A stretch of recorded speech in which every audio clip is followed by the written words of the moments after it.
네, 장 초반보다 강하지는 않지만 오후장 들어서 양대지수 빨간불 지켜내주고 있습니다. 시장 전략 세워보도록 하죠. 전략적 투자 조상현 현대자산운용본부장 모셨습니다. 본부장님 안녕하세요. 반갑습니다. 안녕하세요. 네, 오늘 가장 큰 이슈는 아무래도 양도세 대주주 50억 원을 유지를 하면서 지수가 좀 상승세를 보여줬었습니다. 사상 처음으로 코스피 지수가 3,400선까지 지금 돌파를 하고 있는데 앞으로의 시장 영향, 시장 전망은 어떻게 하세요? 일단 가장 긍정적인 부분은 그래도 정부가 시장의 목소리에 귀를 기울였구나. 시장 편을 들어줬구나라는 게 가장 안도할 수 있는 부분인 것 같고요. 연말로 갈수록 사실 그 대주주 양도세 여건 때문에 매물이 출회될 것으로 다들 우려하고 있었는데 그런 부분들은 상당 부분 좀 완화가 될 것으로 기대를 해서 연말까지도 조금 더 위험자산 선호 심리는 살아있을 것 같다라고 말씀드리고 싶습니다. 최근에 수급도 좀 탄탄하게 뒷받침됐던 것 같습니다. 외국인이 하루에 1조 원 넘게 적극적인 매수가 들어올 정도로 좀 유동성이 들어왔던 것 같은데 앞으로의 외국인 수급 동향은 어떻게 예상하십니까? 일단 가장 핵심적인 원인은 빗달러 자산에 대한 매수라고 좀 평가를 하고 싶고요. 무엇보다 9월달 FOMC에서 금리 인하 확률은 높아졌고 유로존도 ECB가 그동안 최근 1년 동안 금리를 급격하게 내리다가 이번에 동결을 끝으로 향후에 당분간은 금리를 내리지 않을 것으로 예상을 하면서 큰 그림에서 봤을 때 달러화 강세가 어떻게 보면 정점을 통과한 게 아닌가라는 관점으로 해석을 하게 되면 사실 미국을 제외한 자산들 빗달러 자산들에 대한 매수 심리가 좀 자극이 됐을 거다라고 해석을 하고 있고 한국 시장도 역시 그중에 하나의 자산으로 볼 수 있을 것 같습니다. 네, 지금 사실 대주주 양도세는 해결이 됐습니다만 아직까지 배당소득 분리 과세라든지 자사주소가 의무화는 확정이 되지 않았습니다. 이 부분 앞으로 어떻게 예상하시는지 궁금하고 시장 영향도 좀 체크를 해봐야 될 것 같아요. 이번 양도세 여건을 원복한 것으로 미루어 보면 향후에 그 대기 중인 그 정책들도 사실 시장에서 원치 않는 것들은 상당 부분 좀 양보를 해주지 않을까라는 조심스러움 좀 기대를 해보고요. 그런 부분들이 다 해소가 됐을 때는 진짜 코스피를 좀 적극적으로 매수할 수 있는 외국인들마저도 좋아할 수 있는 그런 환경이 좀 펼쳐질 것으로 예상을 하고 있고 다만 이제 9월 이번 달에 이제 대기 중인 법안들이 몇 개가 있기 때문에 이런 것들이 최종적으로 어떻게 결정이 나는지를 좀 관찰을 한 후에 좀 국내 기관이랄지 외국인들도 좀 더 적극적으로 대응을 하지 않을까 생각합니다.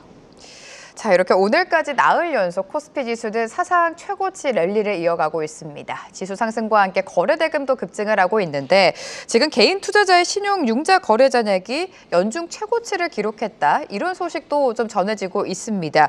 이렇게 된다면 시장이 조정을 받았을 때 반대 매매 리스크도 우리가 안 볼 수가 없거든요. 보통 반대 매매가 크게 나오려면 조정, 예상치 못한 급격한 조정이 나오거나 아니면 큰 추세가 하락하는 방향으로 좀 전환이 됐을 때인데 둘 다 그런 상황은 아니라고 보여지기 때문에 그런 물량이 나오는 부분에 대한 그런 우려는 좀 시기상조다라고 좀 평가를 하고 싶습니다. 네, 아직까지 반대 매매 리스크는 우려할 정도는 아니다라고 말씀을 해주셨고 이번 주 가장 큰 이벤트가 9월 FOMC입니다. 9월 FOMC에서 금리 인하가 단행이 될 테고요. 가장 중요한 건 금리 인하의 성격이 될 것 같은데 미국의 경제 상황을 보자면 아직까지는 보험성 금리 인하라고 우리가 해석하면 되는 겁니까? 네, 일부 증권사에서 이걸 리세션 컷으로 좀 해석하시는 분도 있는 것 같은데 저는 아직까지는 인슈어런스 컷에 좀 무게를 두고 있고요. 하지만 하반기에 이제 물가 상승 압력이 완전히 가신 것은 아니기 때문에 일단 보험성으로 1회 인하를 한 후에 추후에 나오는 데이터를 보고 좀 판단하지 않을까 하는 생각이고 어찌됐든 이제 기다렸던 금리 인하가 비록 보험성이라고 할지라도 처음으로 나오는 것이기 때문에 당장은 시장이 좀 안도할 수 있을 것이다라고 생각하고 있습니다. 이번에는 아무래도 보험성 금리 인하가 될 것이다 이렇게 예상을 하고 계시고요. 사실 이 금리 인하 기대감이 선반영이 되면서 미증시가 상승세를 보였습니다. 오히려 금리 인하, 이미 시장에서 기대하고 있는 기정사실화되고 있는 금리 인하가 단행됐을 때 시장에 변동성을 줄 수 있다는 게 관측인데 미증시 흐름 어떻게 예상하세요? 일단 첫 번째 보험성 인하에 대해서는 시장은 안도를 하는 상황일 텐데요. 그 이후에 나오는 데이터가 만약에 연속적으로 안 좋은 데이터들이 계속 나오게 된다 그러면 시장에서는 추가적인 금리 인하 얘기가 나올 거고요. 그렇게 보면 단기적으로는 미국 시장이 조금 변동성이 좀 확대될 수 있는 국면에 접어들지 않을까 생각하는데, 왜냐하면 3년 동안 미국 경기는 너무나 탄탄하고 좀 견조했기 때문에 처음으로 이제 리세션에 대한 얘기가 나오기 시작하면서 금리 인하 필요성이 대두가 되게 되면 일단은 미국 시장에서 단기적인 어떤 조정의 빌미로 좀 작용할 가능성이 크다라고 보고 있습니다. 금리 인하 이후 미증시 흐름과 한국 증시 흐름을 좀 살펴보셔야 될 것 같고요.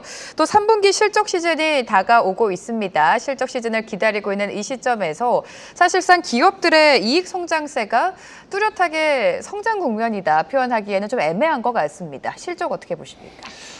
일단 유동성에 의해서 3,300포인트가 넘어간 상황인데 네. 기업 실적의 흐름들을 지금 대략 체크를 해보면 저희가 큰 기업들은 흐름을 알 수 있습니다. 일단 가장 중요한 가장 큰 기업인 삼성전자와 SK하이닉스의 3분기 실적 흐름은 상당히 견조하고 좋을 것으로 예상이 되고 있고요. 그 밖에 상반기를 주도했던 뭐 조선이랄지 방산이랄지 이런 기업들의 실적도 상당히 좀 견조할 것으로 예상이 되고 있습니다. 하지만 경기 민감 업종 같은 경우에는 아직까지 뚜렷하게 실적 반전 모멘텀이 없는 상황인데요. 하지만 중요한 것은 탑2 기업들, 삼성전자, SK하이닉스를 비롯해서 시가총액 상위 기업들의 실적이 개선되는 추세에 있기 때문에 전체 코스피에서 기여하는 그런 어떤 비중을 보면 코스피 전체 기업 이익 자체도 사실은 그 두 기업 덕분에 좀 완만하게 좋아질 개연성이 커 보인다라고 좀 판단할 수 있을 것 같습니다. 이전과는 다르게 반도체에 대한 질문을 굉장히 많이 받으실 것 같습니다. 그만큼 주가도 최근에 상승세를 보였고 업황 회복에 대한 기대감이 커진 상황인데요. 하이닉스는 뭐 다들 아시는 것처럼 HBM4를 세계 최초로 양산을 하겠다라는 소식과 함께 오늘 한때 최고가까지 경신을 했습니다. 반도체 그리고 소부장단까지 앞으로의 흐름 어떻게 예상하십니까? 한국 반도체 정말 잘 하고 있는 부분이고요. 일단 SK하이닉스 같은 경우에는 국내 증시에서 가장 저평가되어 있는 기업이다라고 판단하고 그래요? 싶고, 네. 감히 말씀드리면 전 세계 뭐 우주 통틀어서도 가장 저평가된 기업 중에 하나가 아닌가라고 좀 말씀을 드리고 싶습니다. 일례로 말씀을 드리면 하이닉스 같은 경우가 이제 글로벌 메모리 반도체 점유율 1위까지 올라온 상황인데 세계 3위인 마이크론과 시가총액이 거의 비슷한 상황이거든요. 이거는 SK 하이닉스가 한국 시장에 상장되어 있기 때문이다라는 부분이 좀 큰 것 같고요. 그런 펀더멘탈을 고려했을 때는 사실 SK 하이닉스의 상승력은 아직도 많이 남아 있다.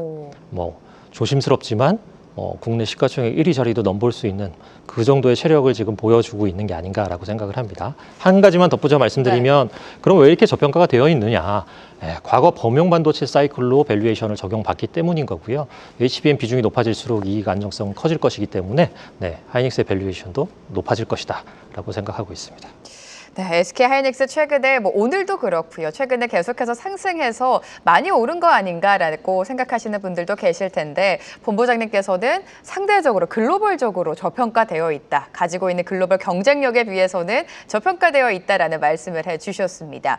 반도체도 반도체지만 본부장님에게 건설주를 여쭤보는 분들도 좀 많으신 것 같습니다. 네. 앞으로 건설주 전망은 어떻게 예상하세요?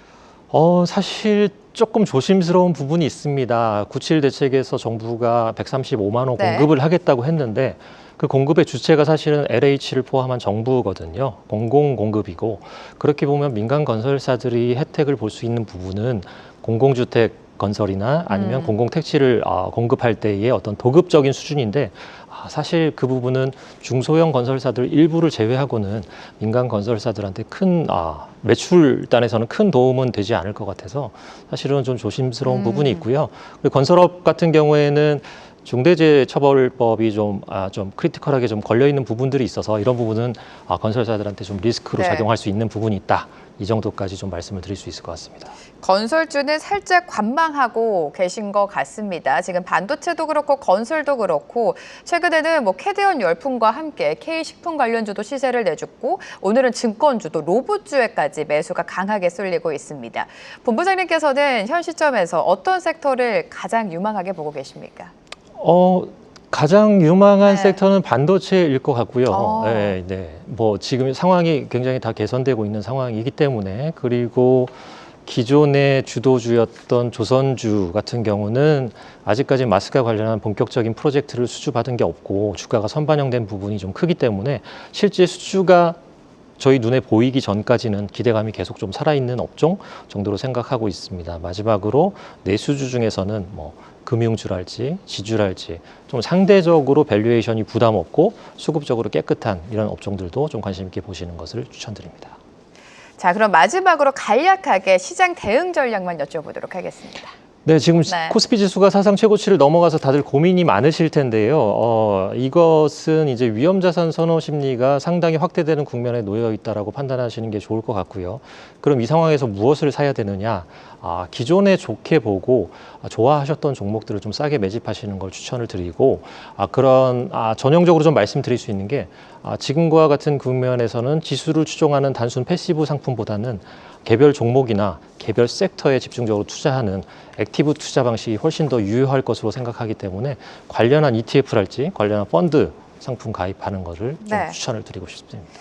네, 시장에 대한 자세한 전략 세워주셨습니다. 오늘 조상현 현대자산운용본부장과 함께했습니다. 고맙습니다. 감사합니다. 계속해서 다양한 경제 이슈를 알고 싶다면 구독과 좋아요, 알림 설정 부탁드립니다. AI 캐스터 권미정이었습니다.